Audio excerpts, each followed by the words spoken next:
श्री शिवाय नमस्तुभ्यम। हर हर महादेव। पंडित प्रदीप मिश्रा जी के द्वारा वाची जा रही चंद्रभागा श्री महापुराण कथा परभणी महाराष्ट्र से चल रही है। आज कथा का चौथा दिन था। ये 5 दिवसीय कथा है। सिर्फ कल की कथा और शेष है। आज 16 जनवरी सोमवार के दिन की पूरी कथा को संक्षिप्त में बताने का प्रयास कर रहे हैं। किसी कारणवश यदि आपने आज की कथा नहीं सुनी है तो ये वीडियो आपके लिए बहुत उपयोगी है। आज की कथा में गुरुजी ने जो उपाय बताए हैं, पत्र बताए हैं, जानकारियां दी हैं, वे सभी जानकारी आपको इस वीडियो के माध्यम से प्राप्त होंगी।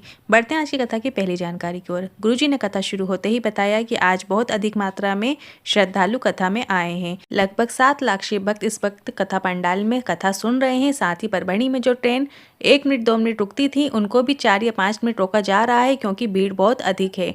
बढ़ते हैं आज की कथा की दूसरी जानकारी की ओर। श्री रामचरितमानस में तुलसीदास जी ने शिव जी को विश्वास कहा है और माता पार्वती को श्रद्धा कहा है। ये विश्वास और श्रद्धा जब ये दोनों बढ़ने लगती हैं तो संसार में व्यक्ति भटकना छोड़ देता है और भगवान के दर पर आकर बैठ जाता है। बढ़ते हैं आज की कथा की तीसरी जानकारी की ओर।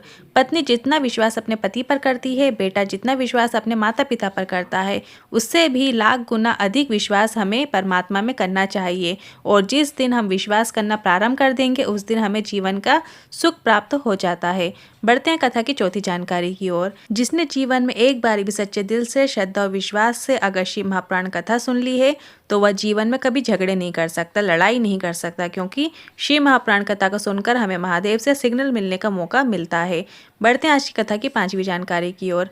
पत्र के शुरुआत में लिखा था, शिव तत्व को जानो और सीहोर वाले गुरुजी की बात मानो। प्रशांत जी पत्र लेकर आए जिसमें उन्होंने लिखा, दिगंबर जैन समाज से हूँ। शिव भक्ति का क्या वर्णन करूं, मेरे मुंह के अंदर तालू के ऊपर एक गठान हो गई थी।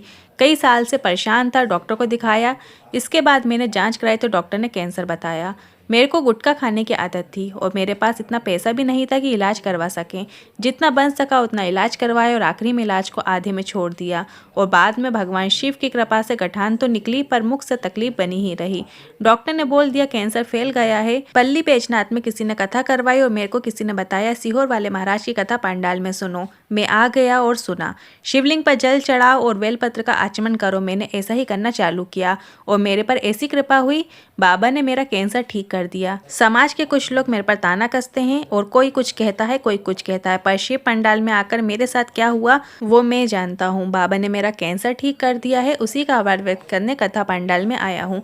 बढ़ते हैं आज की कथा की 6वीं जानकारी की ओर। जब आप महामृत्युंजय मंत्र को गुनगुनाते हैं, अपने घट की जिह्वा से स्मरण करते हो, तब तुम्हें कुछ अमृत तत्व की प्राप्ति शिव देता है और वो अमृत तत्व शिव का केवल एक गुणगान है। शंकर को जिसने पहचान लिया तो ये समझ लो शिव ने उसने जीवन के विष को पी लिया और अमृत मेरे भोलेनाथ ने दे दिया। बढ़ते हैं आज की कथा की 7वीं जानकारी की ओर। जो शंकर जी के मंदिर में जाता है, शंकर को प्रणाम करता है, शंकर को नमन करता है, शिव उसके विष को, ताप को, कष्ट को पी जाते हैं और उसे अमृत दे देते हैं, अर्थात जीवन में सुख समृद्धि प्रदान करते हैं। बढ़ते हैं आज की कथा की 8वीं जानकारी की ओर। गुरुजी ने बताया पावागढ़ में जो 23 जनवरी से कथा शुरू होने वाली है उस कथा को संत लोग करवा रहे हैं, जिन्होंने अपना घर द्वार छोड़कर भगवान की भक्ति में जीवन व्यतीत कर रहे हैं। वो लोग कथा करवा रहे हैं और उस कथा में एक महिला मदद कर रही है। वो महिला अमेरिका में रहती हैं और उस महिला को कोरोना काल में कोरोना हो गया था और उसके पेट में रह रहे बच्चे को भी कोरोना हो गया था और डॉक्टर ने बोल दिया था बच्चे को निकलवा दो, जान नहीं है। इसके बाद इंडिया में उसे एक महिला ने कॉल करके शिव महापुराण कथा सुनने को कहा और उसने कथा सुनी और अगली बार जब चेकअप करवाई तो डॉक्टर भी बोले उस बच्चे की धड़कन अब चलने लगी है और माँ बेटे दोनों सुरक्षित हैं। वही महिला अमेरिका से आकर पावागढ़ की कथा के आयोजन में मदद की है। बढ़ते हैं कथा की 9वीं जानकारी की ओर। निंदा करने वाला और निंदा सुनने वाला दोनों में से एक व्यक्ति को अधिक पाप लगता है, अर्थात अधिक पाप निंदा सुनने वाले को मिलता है और जो निंदा करता है उसे सिर्फ 50% पाप लगता है और निंदा सुनने वाले को 100% पाप लगता है। बढ़ते हैं कथा की 10वीं जानकारी की ओर।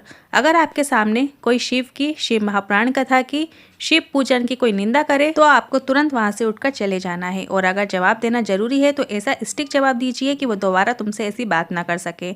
बढ़ते हैं कथा की 11वीं जानकारी की ओर। गलती करो मना नहीं है, पर गलती करने के बाद उसे बार बार नहीं करना है और हमें उससे सीख लेना है कि अब गलती हो गई है पर उसे अब हमें दोबारा नहीं करना है। कोई गलती बार बार करता है उसे जीवन भर रोना पड़ता है और जो एक बार गलती करके संभल जाता है वो दोबारा गलती नहीं करता तो वो व्यक्ति जीवन में उन्नति की सीढ़ी पर चढ़ते चले जाता है। बढ़ते हैं कथा की 12वीं जानकारी की ओर। हम रोज गंगा नहाने के लिए प्रयागराज नहीं जा सकते, हम रोज गोदावरी, कावेरी और मंदाकिनी का भी स्नान नहीं कर सकते। हम रोज त्रिवेणी संगम में जाकर भी स्नान नहीं कर सकते। तो तुमरुका जी ने चंचुला देवी से कहा कि वो कौन सा स्थान है जहाँ संपूर्ण विश्व की पवित्र नदियाँ एक स्थान पर विराजमान होती हैं और 33 कोटि देवी देवता विराजमान होते हैं, ऐसी कौन सी जगह है। तो गुरुजी ने बताया, शिवलिंग पर जहाँ से जल नीचे गिरता है और शिवलिंग से जमीन तक का स्थान के बीच की जो जगह होती है उसमें दुनिया की सभी पवित्र नदियाँ विराजमान होती हैं। बढ़ते हैं कथा की 13वीं जानकारी की ओर। गुरुजी ने बताया कि कई लोग बोल रहे हैं कि हर कथा आपकी 2 से 5 की होती है, पर यह कथा 4 से 7 क्यों।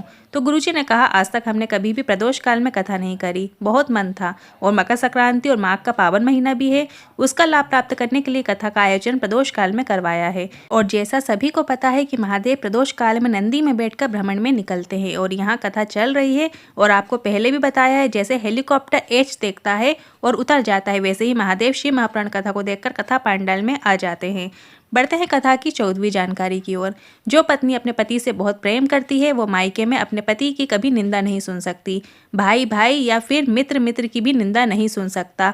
अगर उनके बीच में प्रेम अधिक है तो चाहे कोई भी कितनी निंदा करे, स्लो पॉइजन दे। करते हैं आज की कथा की 15वीं जानकारी की ओर। कई लोग कहते हैं श्री शिवाय नमस्तुभ्यम का क्या मतलब होता है। तो इसका मतलब यह होता है कि मैं आपके चरणों में नमन करता हूँ, प्रणाम करता हूँ। और नमः शिवाय का भी यही मतलब होता है, आपके चरणों को प्रणाम करता हूँ, नमन करता हूँ। और शिव महापुराण कथा में विद्येश्वर संहिता में लिखा है कि श्री शिवाय नमस्तुभ्यम मंत्र का जाप करने वाले के दर्शन मात्र से 1000 अश्वमेध यज्ञ का फल प्राप्त हो जाता है। तो श्री शिवाय नमस्तुभ्यम जपते रहिए, बोलते रहिए श्री शिवाय नमस्तुभ्यम। बढ़ते हैं कथा की अगली 16वीं जानकारी की ओर। आशा आत्माराम इंगले जी पत्र लेकर आई। पल्ली वैजनाथ की कथा मैंने सुनी थी। मेरे पति की किडनी खराब हो गई और किडनी का काम करना बंद कर दिया था और डॉक्टर ने किडनी बदलने को कहा, डायलिसिस का काम चालू होगा ऐसा कहा। मैं बहुत घबरा गई और आपकी कथा में संजीवनी के बारे में सुना था कि शिवलिंग पर जल चढ़ाकर एक बेलपत्र चढ़ाकर उसका आचमन करो, और मैंने भी ऐसा ही किया। और अगली बार जब जाँच कराने गई तो डॉक्टर ने बताया किडनी ने काम करना शुरू कर दिया है और डायलिसिस की भी जरूरत नहीं है। उसी का आभार व्यक्त करने आज कथा पांडाल में आई हूँ। बढ़ते हैं कथा की 17वीं जानकारी की ओर। संगीता कालिदास जी पत्र लेकर आई, जिसमें उन्होंने लिखा कि मुझे हर महीने 10 से 15 हजार का खर्चा लगता है। मेरी एक किडनी फेल है, मुझे बीपी और शुगर दोनों हैं। डॉक्टर ने मुझे दिन में 2 बार इंसुलिन लेना पड़ता था। मेरी सहेली ने शिवलिंग पर जल चढ़ाने को कहा और उसका आचमन करने को कहा और बेलपत्र का आचमन करने को कहा और साथ में श्री शिवाय नमस्तुभ्यम मंत्र का जाप करने को कहा और कहा, मेरा भरोसा कहता है कि तेरी किडनी भी ठीक हो जाएगी और इंसुलिन भी बंद हो जाएंगे।